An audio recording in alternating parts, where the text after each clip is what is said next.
homes in the city of Houston. And at that point, we didn't know, but we went and we looked at GIS data and sent inspectors out in the field and took a look at all the homes that had those tarps on them, whether they were blue or otherwise, and estimated that currently there are somewhere in the 550 to 600 homes in this area that have those tarps still on them. Some of them relate back to Ike, some of them don't. But one of the things we wanted to do is tackle them head on and solve the problem. And so we put together a program for the mayor to identify the homes that can be repaired, and told them that our goal is to have all of those homes repaired by the end of the year if they have these tarps on them. This does not count the homes that cannot be repaired. If the damage is such that a new roof is not going to solve their problems, and we identify that as $65,000 or more damage, then they are not going to be part of this problem, and we're going to focus on these roofs between now and the end of the year, and then pivot in January to begin focusing on those homes that have more substantial damage. If they are homes that are date back to Ike, and they have not kept that tarp on the roof, they likely are not going to qualify for this, because 8 years of rain damage is going to do a lot of extensive damage to that home, and they probably need a home replacement at this point. Well, let's go into that home replacement. I know you said you had a second program. Would that help with home replacement? One of the things that we have to tackle head on is the affordable housing crisis in the city. Just like the mayor tackled potholes in the first month of his time here, I've been here 2 months, and we're tackling the issue of blue tarps head on as well. Not nibbling around the edges, not saying we're going to allocate a few dollars to fix this, but saying we're going to go after this, we're going to fix all of the problem. We've got to put together a plan between now and the end of the year to tackle the affordable housing crisis. If you've seen some of the pictures of the homes that people are living in, they're falling down around them. There are children in these homes. There are seniors in these homes. We have an obligation to do everything we can to get them into homes that are safe, secure, affordable, and keep them out of the elements. And right now, they're not in those kind of homes. And so that's what we'll be pivoting to come January. It is going to be expensive to do this, but we can do it in a much more efficient way than we've been doing it, and we can do it in a way that's cheaper than the programs that we've been running over the last few years. When you say you have an obligation to get them out of that environment, that may mean leaving that home, correct? It may be. And certainly the home as it currently stands, because most of these homes that are in these deplorable conditions will need to be demolished.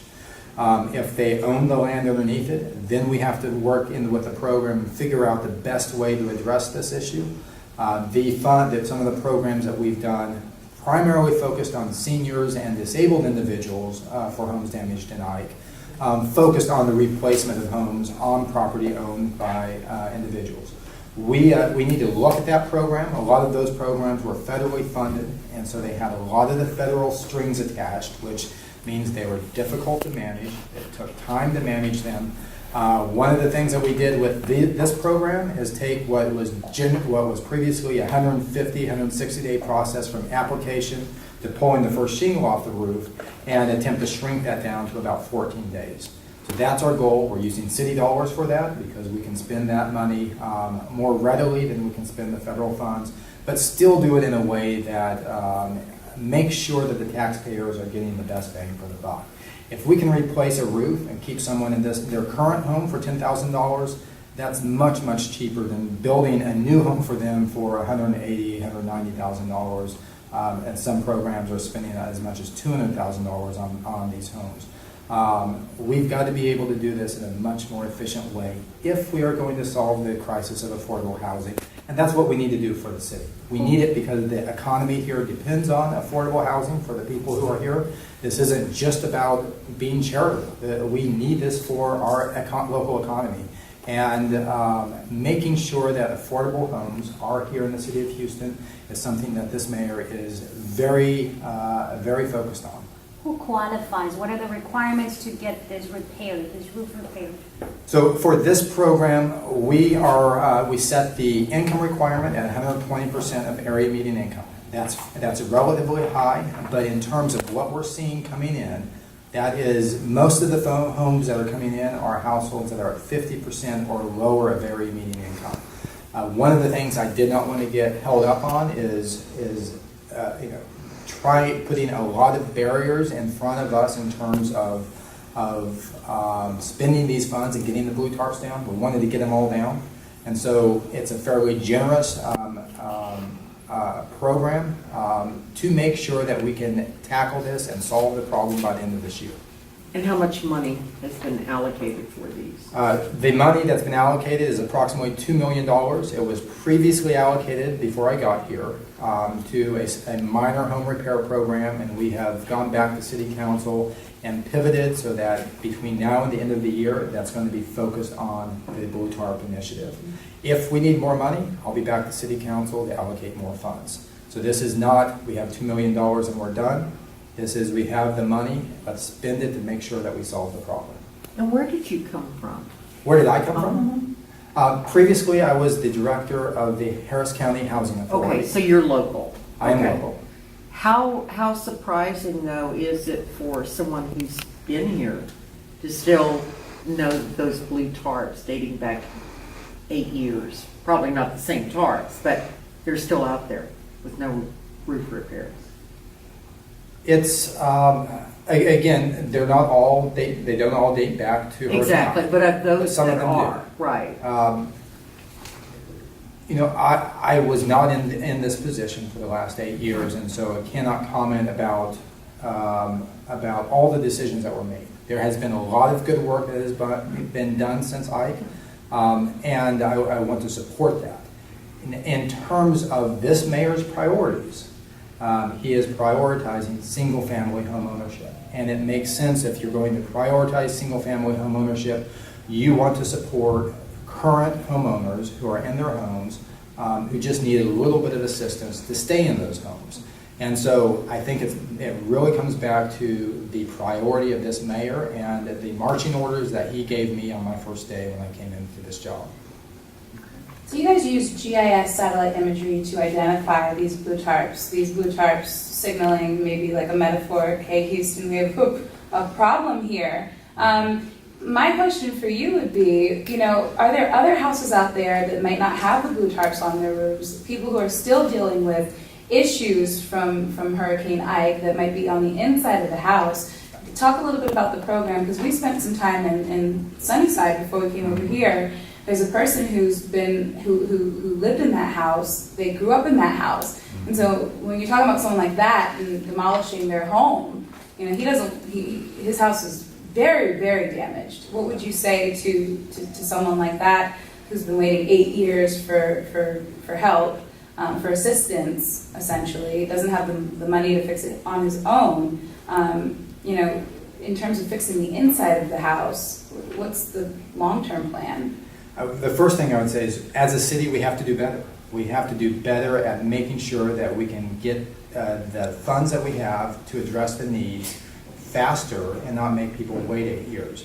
In terms of why we are prioritizing blue tarps right now, it's a simple matter of triage. The damage from the rain is going to impact the structure, and if you don't get those roofs repaired very quickly, then you're looking at a $30,000, $40,000, $50,000 bill to go in and repair those homes. So it's a simple matter of triage, and then we will be pivoting to both the homes that have minor internal repairs, and we'll have an ongoing program to do minor repairs that aren't roofs. And if there are folks who want to get on the list for that, we encourage them to call 311 to get on that list, knowing that we will be pivoting to those kind of repairs once we have the blue tarps down. For the homes that really do have $65,000 or more of damage and cannot be repaired, that they're going to be the demolition, there's some emotional appeal in terms of looking at a home that you've grown up in. I get that, but we can't go in and put a new new roof on that home if it's going to be torn down in a few years later. It's not cost effective for the taxpayers. It's not good for the people living there. We've got to get them into better housing situations. And way back in 2009, they had the $9 million for these homes allocated for the single dwelling homes, and then we all came out in 2011, Yep. and the city was saying, "Oh, we're finally going to do it." And we all filmed the blue tarps. It's the same money. What's going to be different this time? What's changed, or do you know, or you? So prior, they were working with a set amount of funds, and they were replacing homes primarily. And it's a perfectly good initiative, but that's $160,000, $170,000 per replacement. What's different about this is I'm focused on replacing roofs. And these are funds that I can go in and very quickly replace them. That's why we have a deadline, and we're going to be doing absolutely everything we can to meet that deadline. This isn't a multi-year program. This is let's get the roofs repaired so that we can pivot and begin working on the next set of issues that we have. Now, have you started repairing any houses as of yet? As of yet, we haven't. This was approved by City Council last Wednesday, so we couldn't even start. We couldn't even send our first application over, but we have applications in hand. And I don't know when the first ones will go to our contractor, but I believe sometime this week they will be over to our contractor with the expectation that shingles will be coming off those roofs in the coming weeks. And who's the contractor? Rebuilding Together Houston. Okay. They're the ones that City Council had entered into the agreement with prior to us being here. And they have been doing the minor repairs program for the City of Houston previously. And are they a profit or nonprofit? They're a nonprofit. Okay. And how many homes have they done so far, do you think? Not under this, but you said previously. Previously, do you know how many homes? We can get you those numbers. Okay. I don't have those numbers handy. But that's something that we have accessible. With this initiative, there'll be 200 homes roughly repaired. These are approximate numbers, but we believe at least 200 homes will be repaired.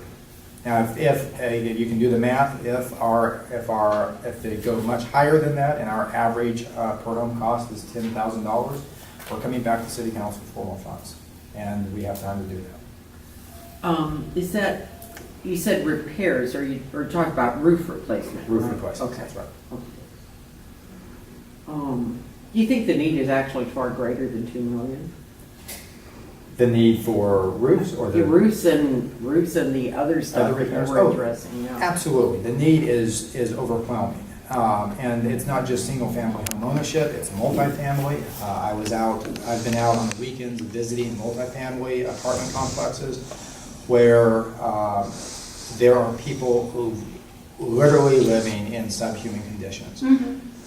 This is something that the city must focus on, that our department will lead the way on it. It is a housing issue. There are lots of other departments that we'll be working with. Department of Neighborhoods we'll need to work with, Public Works, Health.